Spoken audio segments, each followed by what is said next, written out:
बिस्मिल्लाहिर्रहमानिर्रहीम। अल्लाह रब्बुल इज़्ज़त ने मुसलमानों को माल और जान अल्लाह के रास्ते में ख़र्च करने का हुक्म दिया है। अल्हम्दुलिल्लाह उम्मत मुस्लिमा हर जगह पर माल और जान जैसा भी दीन का तकाज़ा होता है ख़र्च करने के लिए आगे बढ़ती है। ख़ास तौर पर रमज़ान मुबारक के बाबरकत महीने के अंदर माल की भी कुर्बानी, जान की भी कुर्बानी, औकात की भी कुर्बानी। जान की कुर्बानी इस तौर पर कि इंसान सब कुछ होने के बावजूद भूखा रहने के लिए तैयार, प्यासा रहने के लिए तैयार और रात के क़ियाम में खड़ा रहने के लिए तैयार, इस तरीके से कुछ न कुछ इस तरह की कुर्बानी देता है। और औकात की कुर्बानी इस तौर पर देता है कि अपने पूरे निज़ामुल औकात को बदल देता है। आम तौर पर गैर रमज़ान के अंदर बहुत सारा हमारा वक्त ज़ाया होता है, लेकिन अल्हम्दुलिल्लाह उम्मत मुस्लिमा छोटा बड़ा बूढ़ा नौजवान सब ये कोशिश करते हैं कि रमज़ान मुबारक के मुबारक अय्याम, मुबारक औकात हमारे किसी काम में और किसी दीनी खिदमत के अंदर लग जाएंगे। इसी तरीके से माल को भी ख़र्च करने में हत्तल इम्कान बहुत ज़्यादा कोशिश की जाती है कि जितना ज़्यादा से ज़्यादा माल हमारा अल्लाह के रास्ते में लग जाए तो बेहतर है।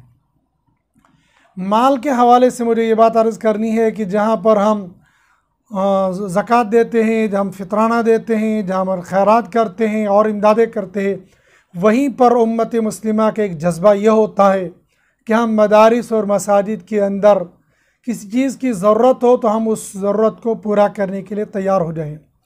तो यहाँ पर आम तौर पर जब मदरसे में कोई चीज़ देनी होती है तो अहले मदारिस से, ज़िम्मेदारों से, मोहतमिम से, नुज़मा से इजाज़त दी जाती है, मालूम किया जाता है क्या ज़रूरत है, मैं उसको पेश करूँगा।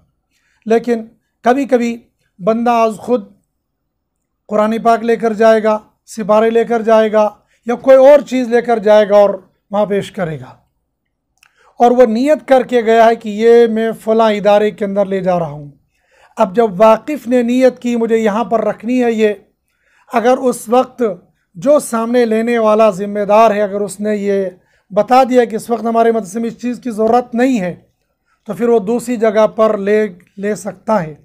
लेकिन अगर उसने वो उस मदरसे इदारे के अंदर वो चीज़ रख दी, मिसाल कुरान पाक वहाँ रख दिया और उस इदारे के अंदर बज़ाहिर उस वक़्त उस कुरान पाक की ज़रूरत नहीं थी, मिसाल हिफ्ज़ के कुरान पाक वो 2, 4, 10 ले गया और वहाँ पर बच्चों के पास पहले से मौजूद थे, अब वो रखे के रखे रह जाएंगे।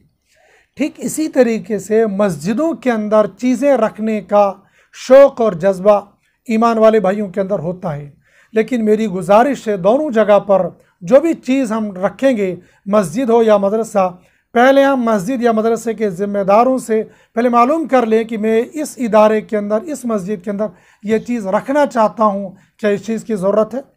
मिसाल मस्जिद के अंदर मुसल्ले ले जाएंगे, टोपियाँ रखेंगे और दीगर चीज़ें रखेंगे जिस चीज़ की मुमकिन है कि वहाँ पर वो चीज़ पहले से मौजूद होगी। जो हम चीज़ ले जा रहे हैं उसकी ज़रूरत वहाँ नहीं थी, तो वो चीज़ वहाँ पर ज़ाया हो जाएगी, या वो इंतज़ामिया मजबूर होगी इस बात पर कि वो चीज़ यहाँ से उठाकर किसी और जगह पर वो रख दी जाए। रखने का मतलब है किसी और मस्जिद में उसको रखा जाए जहाँ उसकी ज़रूरत महसूस होती हो। आम तौर पर हर बंदा ये कोशिश करता है किसी बड़े इदारे में, बड़ी मस्जिद में मैं ये चीज़ दे दूँ, बहुत अच्छा जज्बा है, बहुत अच्छा है। लेकिन अगर वो चीज़ वहाँ पहले से मौजूद होगी तो पहले इंतज़ामिया से, मस्जिद की इंतज़ामिया से, मस्जिद के इमाम से, मदरसे के मोहतमिम से, मदरसे के इंतज़ामिया से पहले हमें मालूम कर लेना चाहिए कि इस इदारे के अंदर किस चीज़ की ज़रूरत है, मैं वही पेश करूँगा। बल्कि हर मौके पर ही हमारा ये जज्बा होना चाहिए कि इदारे के अंदर, मस्जिद के अंदर जिस चीज़ की ज़रूरत है हम वही पेश करेंगे। कुरान पाक रखने का, कुरान पाक देने का शौक़ भी होता है, उसमें सवाब भी यकीनन ज़्यादा होता है। लेकिन हम देखते हैं बहुत सारी मसाजिद के अंदर बहुत सारे कुरान पाक रखे हुए होते हैं और उनको पढ़ने वाला कोई भी नहीं होता है। एक तरफ से ये एक अलमिया है कि उम्मत मुस्लिमा कुरान पढ़ने के लिए तैयार नहीं है, कुरान करीम मस्जिद के अंदर रखे हुए उनको उठाने के लिए तैयार नहीं है, उन पर गर्दो गुबार पड़ा हुआ उनकी धूल उठाने के लिए तैयार नहीं है। दूसरी तरफ से दूसरा बंदा कुरान पाक लाता है, रखता है, लाते रखते हैं और ये एक ढेर बन जाती है, पढ़ते कोई नहीं है। जितने हैं उनको तो पढ़ना ज़रूरी है, पढ़ना चाहिए। जो तिलावत हम घर में करते हैं, थोड़ी देर मस्जिद के कुरान पाक की पर भी हम तिलावत कर लिया करेंगे, लेकिन कुरान पाक लाने से पहले, जाय नमाज लाने से पहले, प्लेट लाने से पहले, कोई भी चीज़ हो जो मस्जिद मदरसे के अंदर बज़ाहिर ज़रूरत महसूस हो, आने वाला आकर देख सकता है कि उसने देखा कि यहाँ पर मिसाल के तौर पर मस्जिद में आया, वो उसने देखा रहल नहीं है, वो बाज़ार में गया, उसने रहल लाई और रखी। लेकिन ऐसा मुमकिन है कि इंतज़ामिया ने या चौकीदार ने उस वक़्त सफाई की थी, उसने वो रहल या टिपाइयाँ किसी जगह पर रखी थी, सफाई करने के बाद फिर वो उन जगहों पर रख लेता। इस बंदे ने आकर रहल यहाँ रख ली जो कि पहले से मौजूद थी, इसकी ज़रूरत नहीं थी, तो बग़ैर ज़रूरत की चीज़ यहाँ पर रख दी। या कुरान पाक रखने के लिए जगह थी, उसके ऊपर पर्दा डाला हुआ था, इसने देखा यहाँ पर कुरान पाक नहीं था, इसने लाकर रख दिया।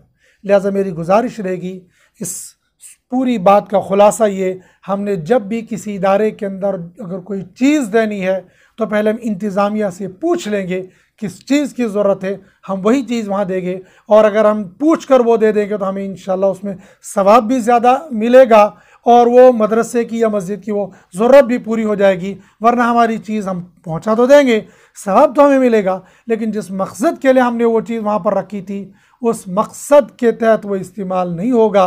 बज़ाहिर वो लगेगा कि मेरा ये चीज़ यहाँ पर रखना सूदमंद और फ़ायदामंद नहीं हुआ। लिहाजा में जहाँ पर भी जो चीज़ देनी है वो इंतज़ामिया से, मस्जिद के इमाम से, मस्जिद के मुतवल्ली से, मोहतिम, मदरसे के मोहतिम से पूछ कर फिर वो चीज़ देनी चाहिए। अल्लाह पाक मुझे आपको अमल की तौफीक अता फरमाए। नारे तकबीर, नारे तकबीर।